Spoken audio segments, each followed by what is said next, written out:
Hey guys, what's going on?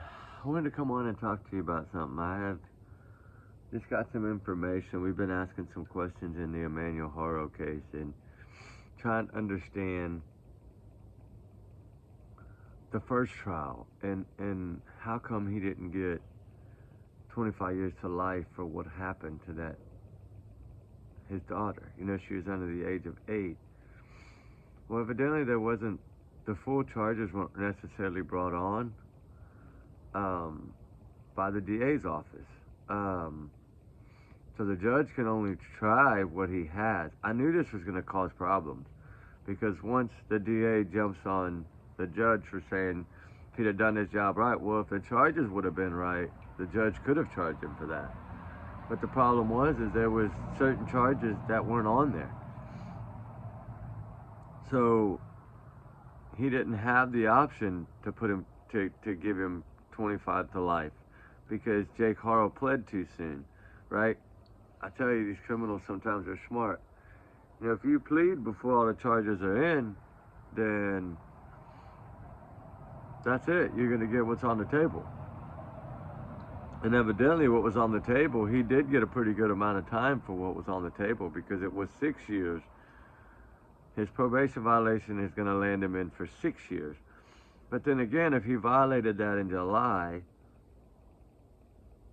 well, wasn't he locked up immediately for the 6 years? Right? There's been several opportunities, it looks like, to have possibly saved baby Emmanuel. And I don't know if it's going to cause a bunch of problems. I don't know if anybody else is going to talk about it or anything, but we've just been trying to figure out mainly why he was free in the beginning and why he only got probation. Come to find out, yeah, the charges that they were facing at the time was not something that was going to land him in there for that long. Why, I don't know. Why the DA didn't put forth all those charges up front, I don't know. Maybe they were waiting on evidence. Maybe they were waiting on, I don't really know. And it seems like here again, there's no charge for causing bodily harm of an 8-year-old or under, causing in death. Trigger warning. That's not on here yet either. But I know they're not done here. Hopefully they're not going to make the same mistake twice. Golly, I always wonder because when he came out and said that, I was like, man, you sure are pointing the finger at this judge an awful lot. And then you always wait for the second side of the story, right? Because there's always two sides to every story. I'm sorry, I always feel that there's two sides to every story. And little did we find out that charge was never on there in the first place to even give him the 25 years to life. Yet, if that would have put that on there, one little simple charge, if the DA would have put on there, the judge would have had no choice but to give him 25 years to life. He'd have never got probation in the first place, and then baby Emmanuel would have never been harmed because he would have been locked up since 2018 or whenever they would have got around to court. And I never understood why it took so long. You know, it's not, I always wonder, what was his lawyer really that good, right? It wasn't that his lawyer was that good, it's that the DA didn't put forth all the charges that it should have done in the beginning. Sorry, I hope people don't get upset at me for that, but hey, if you're going to call someone out, make sure you back up your own, right? Make sure you covered your own butt. And I'm sure it's going to blow up like crazy because eventually somebody else has requested the public records, I'm pretty sure. And they're going to get them and they're going to be like, holy moly, are you kidding me? Why is this charge not on here? And is it going to happen again? I hope not. I don't think so. Because they arrested him this time on the charge of that. So not on necessarily the other charge that he could have put on there before, bodily harm of an 8-year-old or under. Because, you know, the California law, that is a 25-year to life right there, that one charge. And I'm just shocked I was always, I was blown away by when, I was kind of excited and happy whenever that DA put forth all that information in that press conference. And then, of course, one of my buddies was like, you don't understand, there's two sides to every coin. Let's look at the charges. Let's see what the judge was facing. Like, what was the judge able to do? Like, what did the DA bring forth? Like, what were the charges that the DA brought forth? And then he, of course, labeled off all these charges that could have been, and then come to find out that the one main one wasn't even on there. And this is the first time around, 2018. Wow. And then he violated his probation in July. So he should have been picked up and taken in for the 6 years that he would have had to serve the 6 years. He'll serve the 6 years all over. He'll serve the full 6 years in jail for just that probation violation. And that's what we said. I think they knew they had him no matter what for at least 48 months to 6 years. They knew that they could throw him in there. Her, on the other hand, no. But him, yes. And why they didn't on day one? I mean, when Emmanuel's story started to unravel the first day, why didn't they go ahead and take him in on that probation violation and get him away from being able to cover anything else up? Right? Or had he already covered it up? I don't know. What doesn't make sense is that they're saying that this prolonged abuse was there that ended up causing the unaliving of him. How come that's not in the charges? You get what I'm saying? Like, some of these little simple things that are leaving out that can make sure that this man doesn't walk free. Just like the first time around. And I was blown away when I read that. I was totally shocked to find that they had never charged him for that in the beginning. In 2018. In all the years it took to even get to court, that they could have had plenty of time, the DA's office had plenty of time to add that charge on there. I don't know. Just like I said, I don't know if this child will be found, right? It's heartbreaking as it is. There's a possibility that he might not ever be found. There's a possibility that he's not even in that area. You're talking if they've had weeks, where have they been, right? Have they been other places, out of town, or have they been other places? That's what I would like to know. I'm trying to see whose brake lights are coming up my driveway. I usually don't get anybody out here. Huh. Anyway. I don't know, it's so hard to, I guess it's just maybe trying to comprehend, like, why that, I thought maybe we missed something, but it's like they're bickering back and forth here, like, are they throwing stones at each other? Like, this is a justice system, it's not time to throw stones, because I hate to be the bearer of bad news, but it looks like the judges would have the last say in the end. Because how can a judge put forth something if the charges aren't there to begin with? Right? I don't know. I still think that this could have all been avoided. Yet he would have been charged correctly the first time. He would never be free.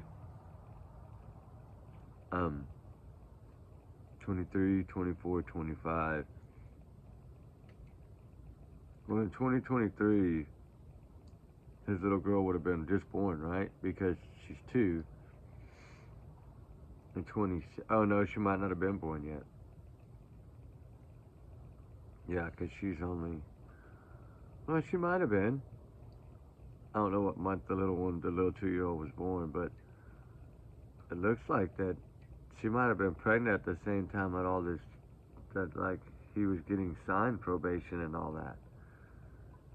Because that would have been roughly 23 December, 24 December, 24 December to 25. Yeah, she would have been already born, the little one, the 2-year-old.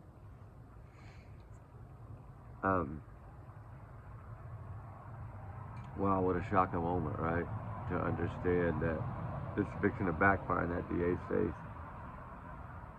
Because that judge is going to speak out. Well, he's already spoken out, evidently. I don't know how it hasn't made it out here to the platforms yet.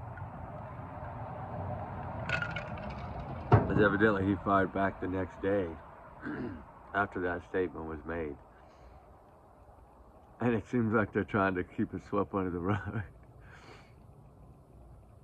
Now, I don't know if that same DA was a DA that was on this case that gave that speech.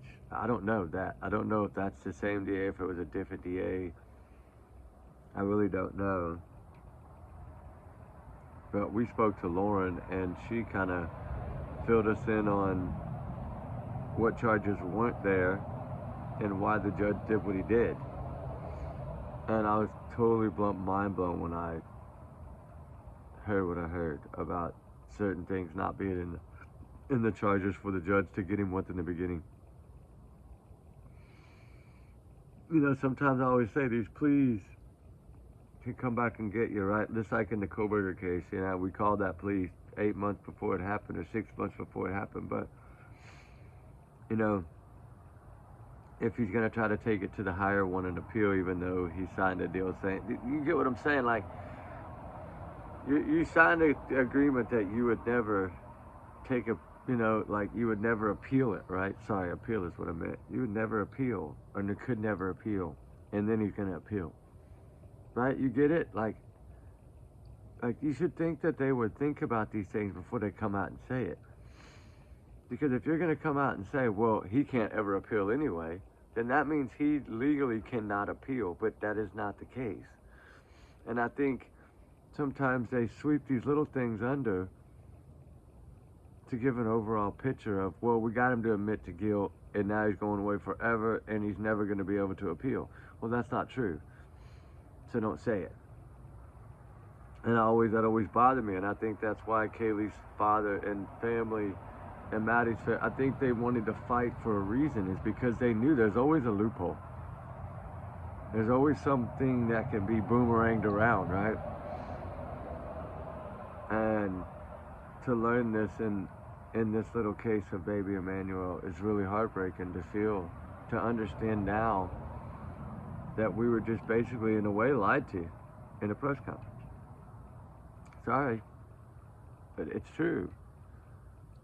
And if you go get the public records request from that particular time, you're going to see that that charge was not on there. And of course, I didn't understand all that. That was told to me by Lauren. I didn't know. I asked questions. And I was like, well, you know, there's certain things that didn't seem like he was going to give much time anyway. And she said, well, yeah, because the DA didn't up front bring those charges. And just like in this second time around right now, and they arrested them for unaliving this baby, and yet that charge is still not on there again. And I know now it's considered a, you know, a murder charge, trigger warning, that it's not gonna, but I still think that needs to be added. Always cover your bases. Because this little child, I think this could have been prevented. Just like I think a lot of these CPS cases could be prevented. Jack and Lily Sullivan, they should have taken those kids months before. Right? And in Jack and Lily's case, the money, the $150,000 reward money, if somebody else would have known outside of Daniel and Malaya and his mom and his brother, or just inside that trailer, somebody outside that trailer would have known a different story. Somebody would have that money right now. And I think even, who is it, Malaya's dad or father-in-law or something like that, didn't he even say something about he would have been $150,000 richer if he knew where the kids were? Like, they're going to take that money. That's what I'm trying to tell you. Anybody's going to take that money. I think there's more to this Jack and Lily story than meets the eye. I'm beginning to really have a strong feeling that something bad happened. Um, I was always kind of 50-50, like, could they be put up somewhere? But it just doesn't work that way in 2025. Like, don't think they haven't searched every area they possibly could have searched. Those RCMPs have gone around everywhere trying to find answers, but I don't think they searched the woods good enough. I'm just going to be honest. Yes, they drone. Yes, they searched, and I get it. If they would have been there in the beginning, you just saw them right away. But that's not what I'm trying to say. Like, if these children were put out there against their will, they wouldn't have been looking for them on top of the ground. You get what I'm saying? So, as we sit here and look at all these cases, baby Emmanuel, right? That's a case, at least there's an arrest. 2 arrests so far. I think there'll end up being more, but right now there's 2. I think something else is going to take a twist in this case. I really do. I would not be surprised if grandma's arrested. I really would not be surprised. You got to remember, she was sticking around beside them every day, right? Every day, every day. They were using her car. They were, and we can even go back as far as Little Summer Wells, right? Like, think about that. Like, Little Summer Wells, like, oh yeah, it works. All right, I was wondering if that light was gonna come on. Like Little Summer Wells, to me, like that case even, like that could have been prevented, I do feel. Right, now that we look at these things, and we're learning as we go, right? We learn something new all the time. I think that learning what I could learn now about summer, that, hold on, I gotta get this in it. I'm trying to find a paper towel, see if I can light that fire. I knew I had one. But that's the thing, right? Like, I don't know if it'll light it. It kind of got damp. We had a little bit of a rain, like a misted rain, so it might be that it doesn't light. I don't know. Hopefully it will, but I don't know if it will. We'll turn this off, see if I doubt it. But that thin spit dried wood usually catches. If it's got a small piece, it'll catch pretty quickly. If not, it'll be too wet. It won't. But anyway, if we look at summer, and we're going to talk a little bit about all of it, because if we look at summer, I do think that could have been prevented. I think that once CPS is involved, that these parents should automatically be taking substance abuse tests. I think they should be going to class. I think they should be being monitored. Like, I think they should have to have cameras. Like, I think that these things need to come into play, right? Can you imagine if they had to have cameras when CPS is involved? How much difference any of these cases would have made? It's Summer Wells, that little blind spot wouldn't have been there, right? If they'd had cameras. She would have never they would have saw her wander off. Right? I'm not saying put cameras in the home. I'm saying put cameras outside the home. Okay? Because in these kids' cases, like Sebastian, if they'd had cameras outside the home, which I always believe they did, but I think they moved them right before. I think they had a Ring camera light bulb. I really do. But we would have seen him go outside. Summer Wells, we would have seen her go outside. Right? Little Jack and Lily, we would have seen them go outside. Like, CPS, from what I understand, is working on this. And we have asked them plenty of times about it. We sent them things about it, asking, requesting, hey, are y'all gonna, is this something y'all can maybe add in the future?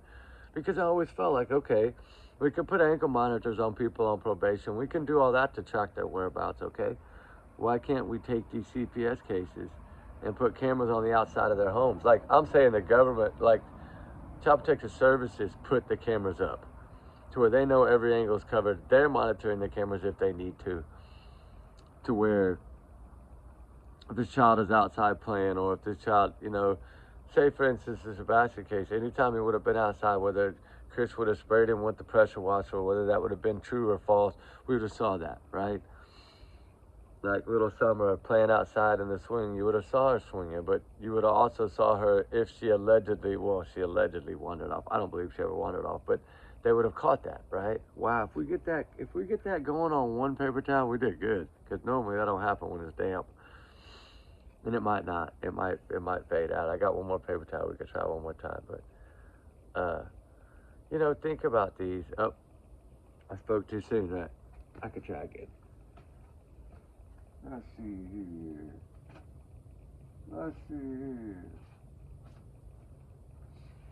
It might work. I thought I have more than one, but I don't. All I have is one. Oh, no, mine. Let me see if I can get. Yeah, here we go.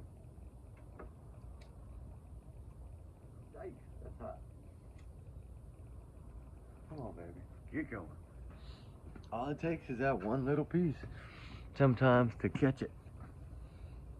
But, you know, what do y'all think about that? Y'all think that if they had cameras on these CPS cases, especially the ones that they say wandered off, like Summer, Sebastian, Jack and Lily, that's 3 cases right there. And if Baby Emmanuel, if they would have had actual cameras that were controlled by them, they would know more. Right? They would be able to go back and say, okay, well, this child was last seen on, you know, August the 5th, or whatever the date may be. They would have known that the night that Sebastian Rogers vanished, okay, well, yes, we've seen him come out the front door, or we've seen him go out the back door, or we've seen him go out the garage door, and he went this way. Boom, right? Then they would have that. There wouldn't be none of these questions. It wouldn't be mysterious or suspicious or not adding up, right? I don't think that paper towel lit, to be honest with you. Think about that. Like, I don't know. I don't know what it's going to take. I really don't. And I know Baby Emmanuel's case, there's a possibility that they'll never recover him. Just like there's also a big possibility Summer Wells will never be found. There's also a big possibility that Sebastian Rogers will never be found. That doesn't mean these cases won't be solved. It just means that the likelihood of them being found, now that we understand more about wildlife, I think that this Baby Emmanuel case has brought that to light, in a sense of, it's not always just these camping stories that we hear about people vanishing and then the bears or something got them.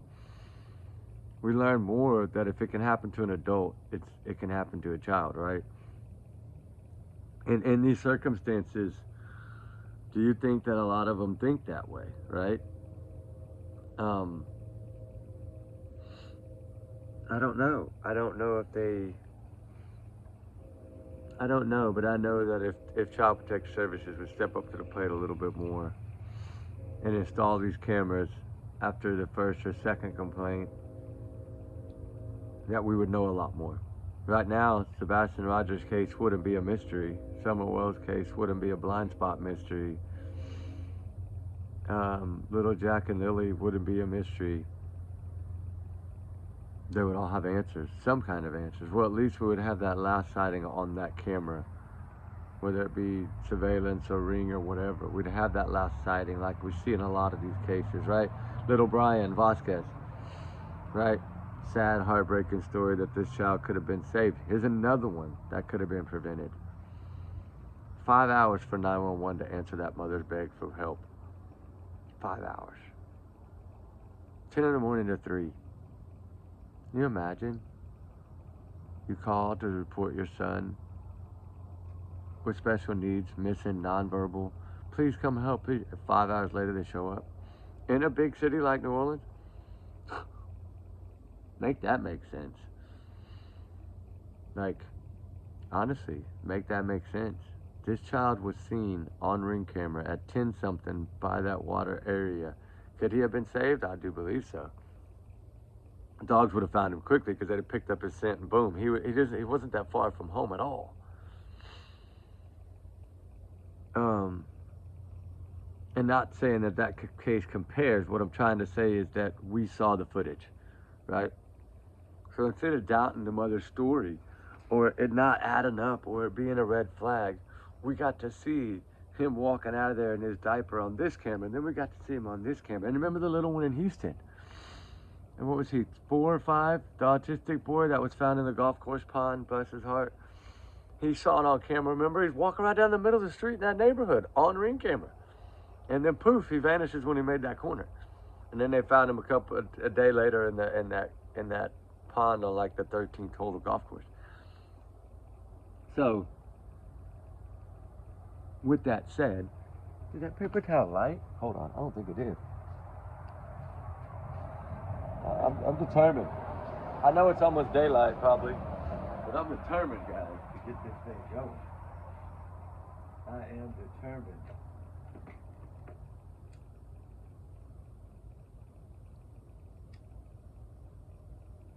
I am determined. Y'all know me, I don't give up.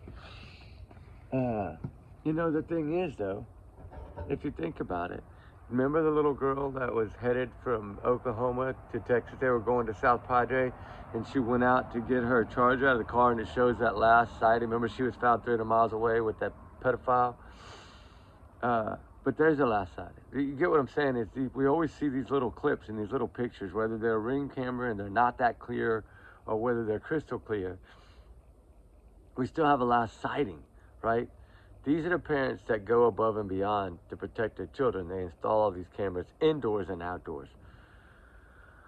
And I know a lot of them to view their pets during the day or to check on their kids after school or what it may be. They still go that extra mile, right? Why did Summer Wells' family not go the extra mile where cameras are as cheap as they are? Ring light bulb cameras are dirt cheap. Connect it to your phone, pair it to your phone, you're done. Yeah, I'd use a little phone data, but it doesn't matter. You got a camera to protect your children. Sebastian Rogers, if there was not a camera, which I don't believe, every house in that neighborhood damn near has a camera, so I really don't think their house was any different. She works for a security company, for crying out loud. So do I believe that they had some kind of camera? Yeah, I think they had the light bulb cameras. They're all about new technology, and that's the newest technology. And yeah, they're really good cameras, especially if you get the really good $150 ones, like a big, huge, clear light bulb, and it just goes in, and your camera is 360. I mean, you know, most floodlights angle this way, right? So your camera is doing a 360 circle. And you know what's funny is, when we talk about this, right, we talk about this a lot, about we get to see that last little picture or clip of that child, whether it be the Texas Roadhouse clip of Sebastian or, you know, there's no clips of Summer, right? We've never seen any clips of Summer out and about with their mom. We know Jack and Lily and them were seen on camera, but if they'd had cameras mandatory at that trailer due to Child Protective Services, we'd have seen these kids wander off, if they allegedly wander off, which I said that's where they're going to, and it's heartbreaking because I don't believe these kids wandered off. They'd have found them. They would have found them right by home. They would not have made it very far. And at least the odor, their dogs would have found them. Put it that way. The dogs never followed any trail in the woods at all. How do you say that? I think they're out of options. They're out of avenues. I think they, not necessarily saying they blew this from the beginning, because they were on scene immediately. In the special crime scene, it was on scene immediately. And this was the largest search in Canada history. But it turned up nothing. But you got Mama that runs off the next day, that's going to the beach every day. You got Daniel that's trying to clear his name from the start. Like, the guilty signs are there, just like Summer Wells, just like Sebastian. All of them point to some kind of guilt, right? In my opinion. And I do think that this would make a huge impact. I mean, y'all let me know what y'all think, if it should be mandatory after the first Child Protective Services complaint, that they be allowed to have a budget to put cameras up, even if it's for short term, just for a 6 month to monitor or a year to monitor. Right, because the Jack and Lily case, that Child Protective, that case is still open. Like, that's what shocks me more than anything, is that the case is still open. It was open when they vanished. So, what makes it, I don't know. It's so hard to think about, you know, like, Jay Caro, to me, I always said it from the start, is a Harmony Montgomery's father. And that girlfriend of Harmony Montgomery's dad is just like Rebecca Horo. They're like them two. Okay, those two people are monsters. They're demons, right? Monster's not even a word. They're demons. Their heart is evil. and black. And it's sad that they get away with certain things. Like Jack and Lily case might not ever have answers. Sebastian Rogers, I'm not saying, I think this case will have answers, but I don't know if he will ever be located. Summer Wells, I don't know if she'll ever be found. I want her to be. But we have to look at reality, and reality states that even in the Emmanuel Haro case, now that everything has come out and everything is kind of fading, like this case took a drastic turn. Like, yes, there's still people covering it, but not near what was covering it, right? Because it's always about something new. And I'm not saying that every case doesn't deserve 100%. It does. I mean, I wish every case would get the same amount of attention as Emmanuel Haro's case did, as quickly. I think it would put pressure on so much better in the beginning, right? You don't see people flocking to all these front doors in these cases, right? Hounded outside, camping outside. You don't see that. If you did, I think it would be more powerful. But, you know, in that case, the DA should have got it right. Sorry. I know he pointed a finger at the judge, but I'm not here to defend judges, but I think judges can only do what's in front of them. And if you don't put the charges in front of them, how are they supposed to do it? And then you blame them for it. That's not cool. But that judge is firing back. I don't blame him. I'd fire back too. Hey, if the charges weren't there, I'd definitely fire back. And be like, hold on a minute, sir, Mr. DA, yourself, you're going to tell me that I didn't do my job. Well, you should have put the charges on the table, and then I would have done it. So be careful when you come out here on national TV and say, it goes to show you California. You know, if Sebastian Rogers' case and what happened to him in California didn't wake people up, this case right here will. Because anytime you fail, for one, they failed Jake Haro's first daughter. She got no justice. He got probation. But because the charges weren't there to give him 25 years to life. And then this time around, those charges, from what I hear, are still not put in place. So let's say they can't prove the unaliving part, then they have nothing to fall back on if those charges aren't there. That would at least guarantee 25 years to life, plus the 6 years for the probation violation. That would at least get him 31 years guaranteed in there. When there's always a loophole in California system, I don't understand it. I really don't. And I'm not saying that they're lazy. No, I think that they treated this case, they caught on to it really quickly, and they did make the arrest. But just because you make the arrest don't mean it's going to stick, right?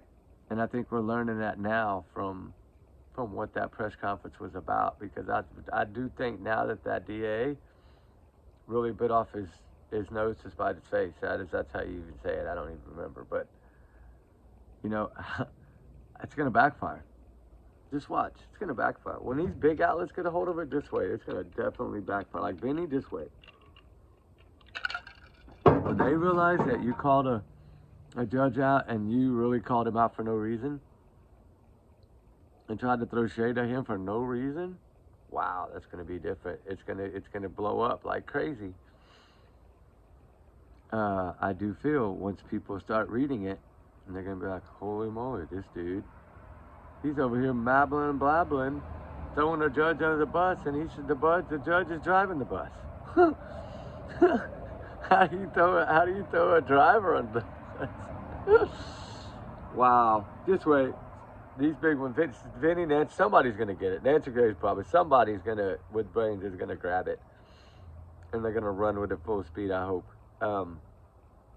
You know, here we are talking about it 4 a.m, so, you know, it is what it is. But we just got up extra early this morning, and we just decided to come on and do this because it was really bothering me. I got those emails. I was like, are you sure it's not on there? It's not on there. And the charges are never on there. And I'm like, oh my God, this dude is going to call somebody out on national TV and not have nothing to back himself up. Wow. Makes me wonder, whatever everything else that he said, is it accurate? I hate to be that way, but I'm just saying, like, if you're going to say something that's not true, and throw somebody under the bus that never did anything wrong to be thrown under the bus, is anything that you're saying out here going to be 100% stick? You know, of course, anybody with common sense can see he abused a child in 2018. He's never going to stop. So, yeah, prolonged, it's going to equal what happened. But that's not what it's about. What it's about is finding the child. You tell us you have a pretty good idea, but we have nothing.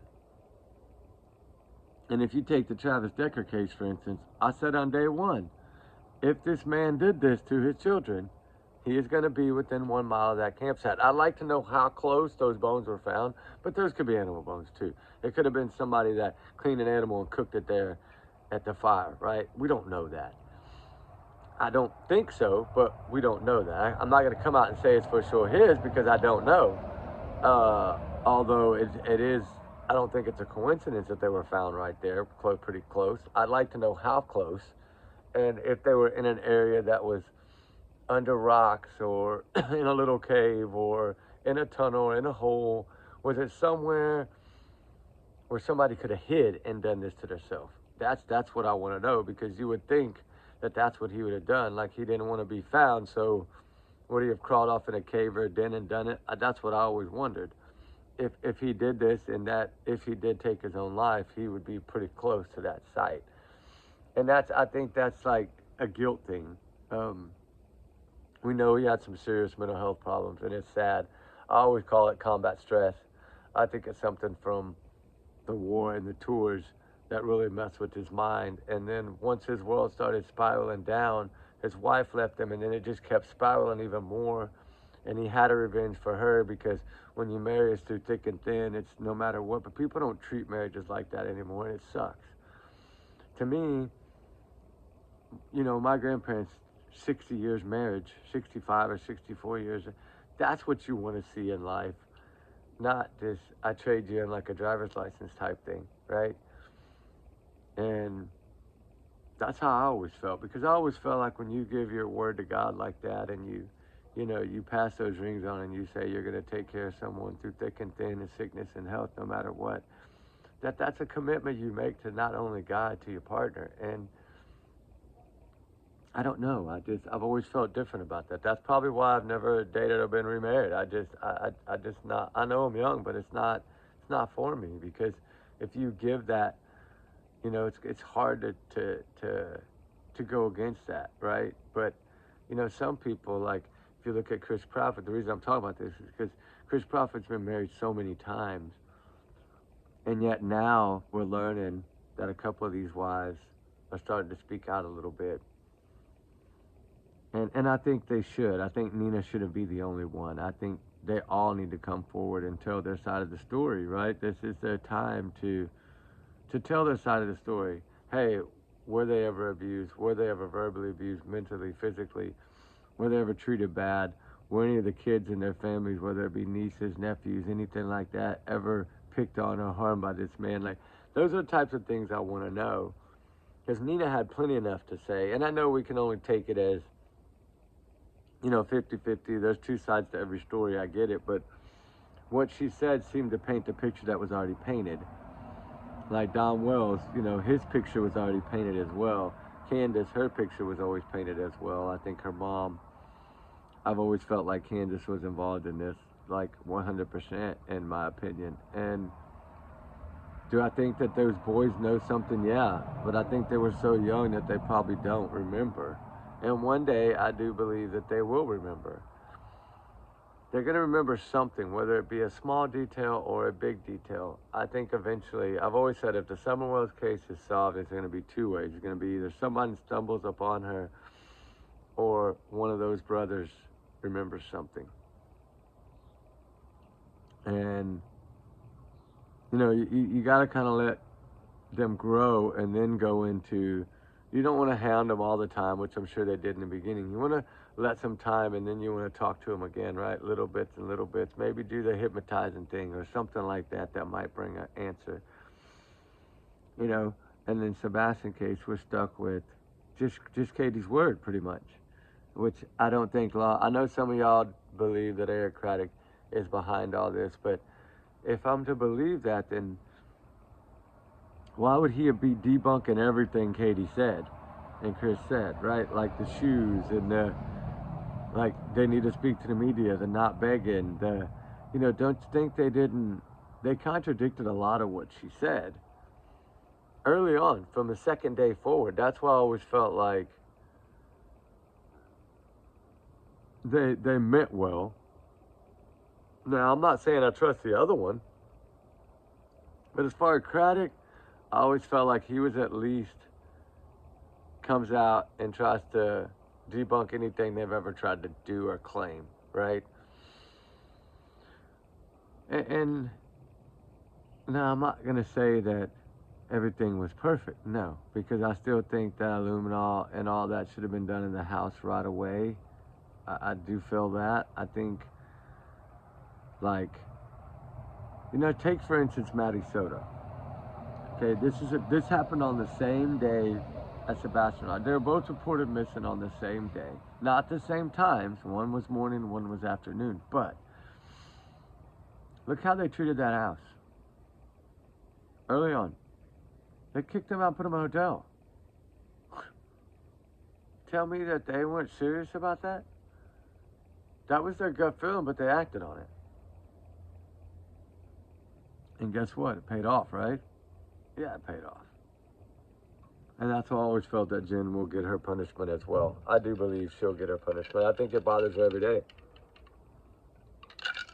Put it this way, you think she was taking medication then? What do you think she's taking now? For the nerves and the fear that any day her door might get kicked in with a search warrant for her arrest. Her days are numbered, I believe. Just like I think in some of these other cases. Jack and Lily, I don't know. I've always had my doubts that something wasn't done right. You know, yes, they did have a big presence, but you know, the thing that always bothered me in the Jack and Lily case was when they spoke to the woman, the searcher, the lady that leads the organization. I think her last name may have been Armstrong, the little short-headed one. When she was asked that question after about a month into the investigation, asked her if she thought the kids were in the woods, she said yes, from what I've seen. Okay, what do you mean from what you've seen? Like, have you seen things we haven't seen? Did they have cameras? Right? If that's the case, why weren't we shown the last photo? Which that's why I don't believe they had cameras. But what made her say that? This is a search person that a case has been labeled suspicious. You've been in them woods for X amount of time searching, and you're going to tell me from what you've seen. Does that mean the blanket that could have been planted? Lily didn't put no blanket in no tree, okay? She's too small to put that blanket in that tree. If that was even, you know, I still think Daniel planted all that. But why not at least a boot found? Why not at least an article of clothing? Like, something by now would have turned up. And they've always said they've ruled out the abduction in Jack and Lily case. And I almost want to say that they've ruled out abduction in Sebastian Rogers' case from action about the first weekend. I felt like they kind of were like it's no abduction. But the Amber Alert and everything, of course, is still there. But I don't believe they ever followed that road. I think they checked all those cars in the beginning and realized that he wasn't in a car taken, at least in a car that was seen in that neighborhood. That don't mean he wasn't put in a car in a garage. But, yeah, I know my opinion. I've always felt Sebastian never made it home from the roadhouse. And I think Katie's nervousness and her weirdness at the roadhouse gave us a picture of this child didn't make it home. I mean, she constantly was looking around, constantly on her phone, constantly taking pictures of this child while he was eating without even saying, hey, smile for the camera, nothing. Like, for what reason? Don't tell me salad dressing, because I don't believe that crap. All you have is pictures of Sebastian when he was young. Give me a break. You're not just taking pictures randomly of your son. No, you don't do that. I think Seth provided more photos than Katie did. And so with that said, I don't believe she was taking a picture because he ate ranch dressing. I don't see that. I think he ate so fast that he didn't have a chance to taste anything he ate anyway. And then it was like, just the way she acted always bothered me. The Roadhouse, she acted way too weird.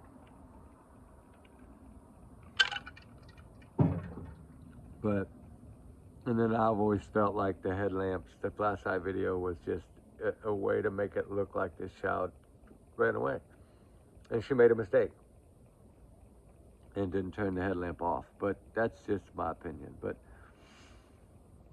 something, that suspicion, you know, if Nick Barris would have never got that, would we have seen that? Or would we still not even know that those flashlights existed? Because what I thought was always odd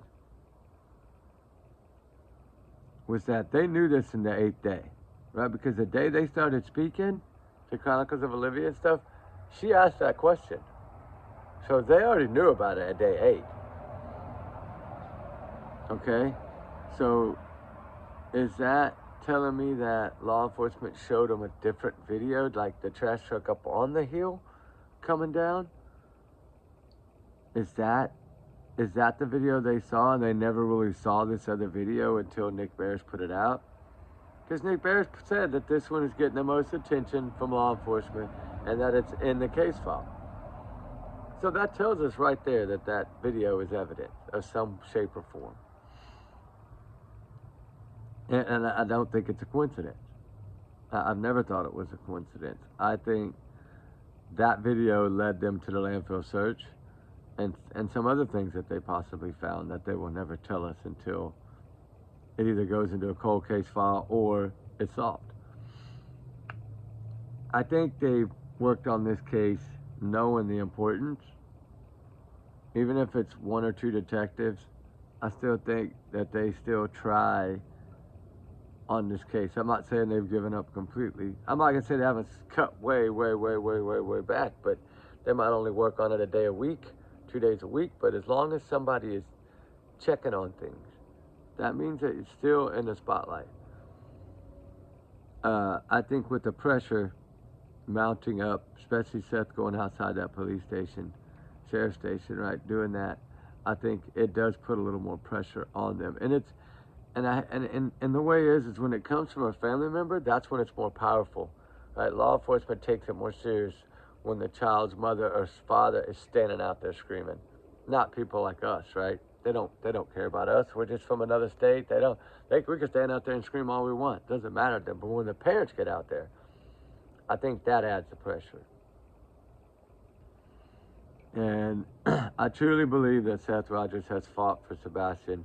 Some people might not agree with me, and that's fine. I'm not saying that everything he did was perfect. No, none of us are perfect. I'm not saying that he always put the right people around him. No, I'm not saying that either. But whoever was around him supporting him that he felt confident in, that's his decision, not ours. And although we might not always agree with who people bring into their cases or let be their voice or whatever it may be. We might not agree, but that don't mean that they're not doing it for a reason, right? And in this case, now that Seth seems to be back by himself, I think that's when he's the most powerful. I think he's more powerful when he is doing these things himself. Because to law enforcement, I think it means more. I think it's more powerful to them that, oh my God, this dad's still out here screaming at us. Okay, we better get off our butt. So is it gonna help? I think whatever they know about this case, I already know.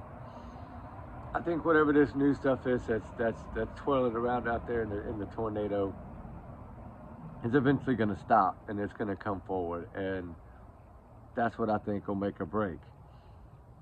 I mean, we can just hope that it's enough, right? I mean, you're not going to see criminal warrants shouted over radios and silence about it, not talking about nothing, not debunking anything lately, not debunking this other video from June or whatever it may be. It could have been an old video that somebody else watched and saw something different than the other people. It's possible. That happens all the time. They always say that usually the answers are in the case file. Gilgo Beats, I use that one a lot. Gilgo Beats. All his information was in that original report. It just happened to be that that new task force with those new elected officials had him in less than 6 weeks when they took over. So in this case, is that what it's going to take? I don't know. Is it going to take that to get this going? I don't know. Is it going to take that in Jack and Lily case to get their case going? I don't know. Is it going to take that in Summer Wells? Is it going to take, you know, I think in the Emmanuel Haro case, it's going to take them finding him for all the charges to be laid out, because I don't know if they're holding back on some of those because he hasn't been found, or is this whole thing going to backfire? I don't think so. I think they're going to charge him regardless, and I think they have him. I think in their mind they got that card of he's going back for 6 years for violation. We got 6 years, right? That's a long time that he's going to be in there. Now, does that hold her that long? No. But they got her for falsifying a police report and all. They can hold her for a few years for that. I think that's what they're looking at. You know, the cameras clearly show her as a liar and filing a false report. The proof is going to be there. And as soon as she wakes up and realizes it and she starts flipping, the better off she's going to be. Because if she stays back in the corner, with sticking to my story of my child was kidnapped, when they know that she, now whether they've showed her that clip, I don't think they have, because I think if they'd have showed her that clip, she'd have changed her story. So I think they're holding that, right? I think it'll be part of evidence, and I think it'll come out later that there's probably 4 different cameras that have her from different angles that show nobody else and no other car pulling up behind her, no car leaving, speeding off, hauling butt out of there.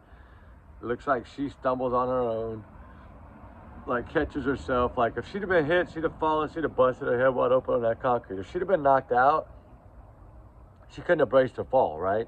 She would have just whacked right on that concrete. And that would have split her forehead and probably her arms and knees. It would have split her up. I mean, definitely would have cracked her forehead, at least put a cut in her head, and she didn't have that. She had an old black eye. It's about all she had. And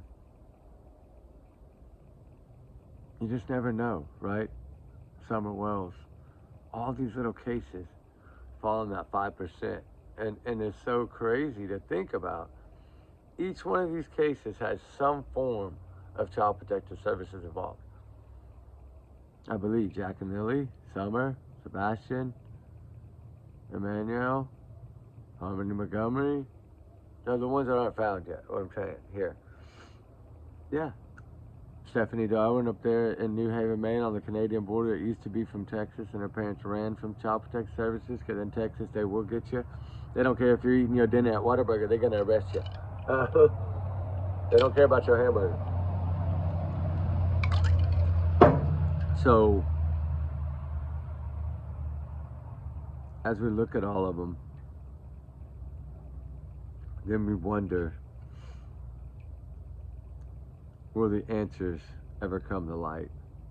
Will the truth ever be known? Or will they all just be a folder collecting dust? And these kids have no voice anymore. I don't know, I think everybody's done well on Summers, keeping her voice out there. Might not be a lot, but it's been a few. And that's all it takes, is a few of us to continue to cover these cases, you know? And to see the ones that are get answers. Like the Nikki McCann case didn't get answers right away. But I understood that they needed the timing to be right in that one. And I think they were more or less trying to locate her before they charged him. Because they always in the back of their mind knew they had him for what he had done to her, for the reason she was going to testify against him. They already had that statement, all those photos. They had him on a few things. I think they were just waiting to get no more evidence. And then to learn that the burnt driver's license was found in his possession.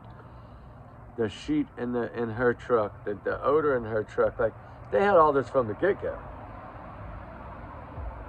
And I think they were trying to get everybody involved, because somebody had to pick him up out there on that roadway. And remember when I talked about they had located that truck a couple of months ago, from what I'm hearing, I think that person actually told them that he confessed to them. And I know they're going to use this person or that person with no name, but I think we all know, in a way, who was in that red truck. We all know that that was family land.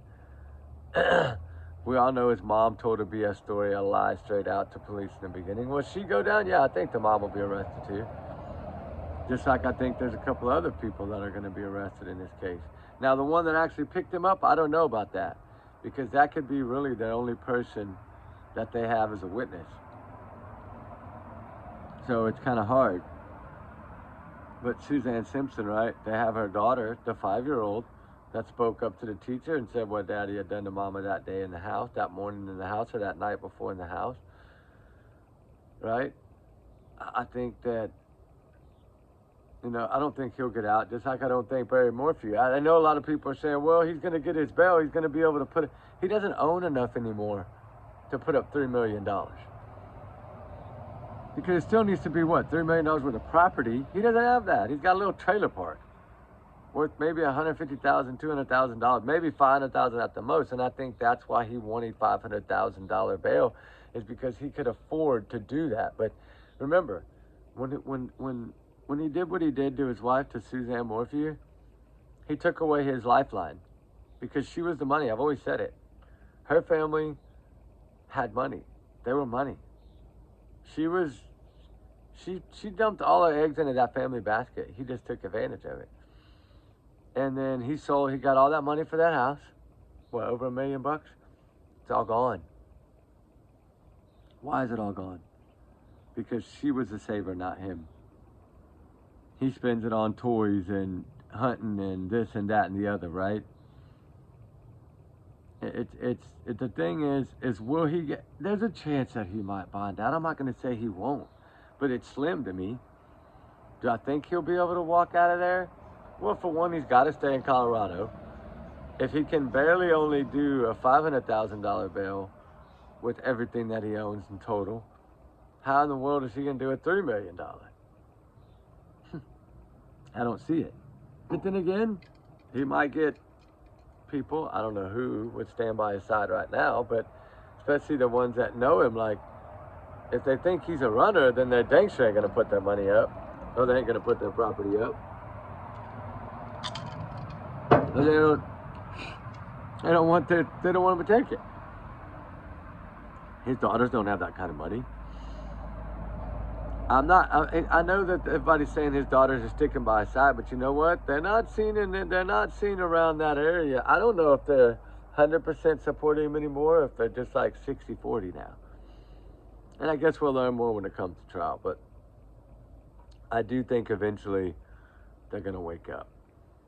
And as heartbreaking as I'm sure it is for those girls to know that their father took their mother out of this world, and they've been protecting this monster and supporting this monster. I think it's that they don't want to give up. That's all they got left is their dad, right? And I think once they have enough time to sit back, because once it goes to trial, everything's going to come out. Things that we don't know, things that they don't know, a lot more bigger picture is going to be painted. And the BAM, to me, is enough.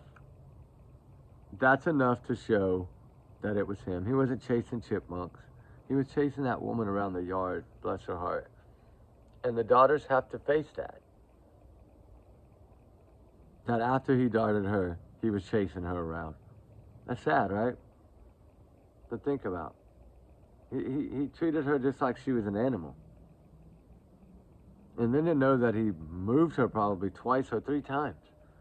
I always thought that's because maybe he got arrested first, and then when he got out, he had to go move her again, knowing, okay, I'm selling the property, and before I sell this and can't get back out here, I need to do it. And I always wondered what was in that box that his girlfriend at the time went and stole off that front porch that used to be his. I still want to know what was in that box. And I think we'll know when it comes to trial, but like, from that place that he looks to own over there in Arizona or whatever, I don't think it's worth more than a couple, probably 250 to 500,000. I don't think it's worth even that much, but it might be. I haven't done my research on it, but I don't believe it'll be worth $3 million. So then again, like I said, there's a possibility that he could bond out and run. Yeah. Do I think he'll keep an ankle monitor on? No. I think he knows this time he's caught because of the BAM, and that should be more reason to say no, no, no, you're not getting out.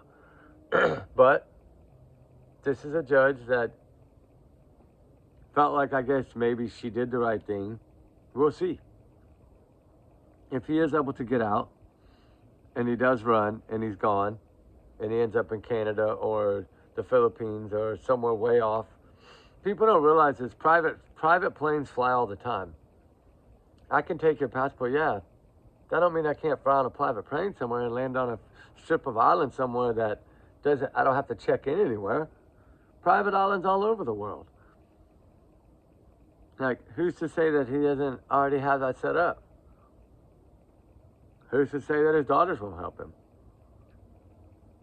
I mean, we don't know. So yeah, I think he's a risk if he gets out. I do feel that, because I do feel that he'd be one.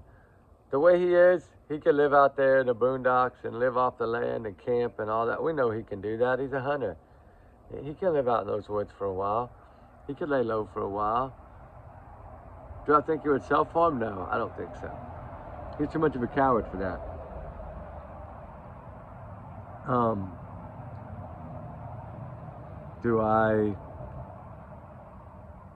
I'm just going to say, if he does figure out a way to get out on this new bail arrangements or whatever, I don't think he will. 60% of me don't think he will. 40%, I still say there's a 40% chance that he could. And if he does, yeah, he'll probably run. He'll cut that ankle monitor off and run. And I think that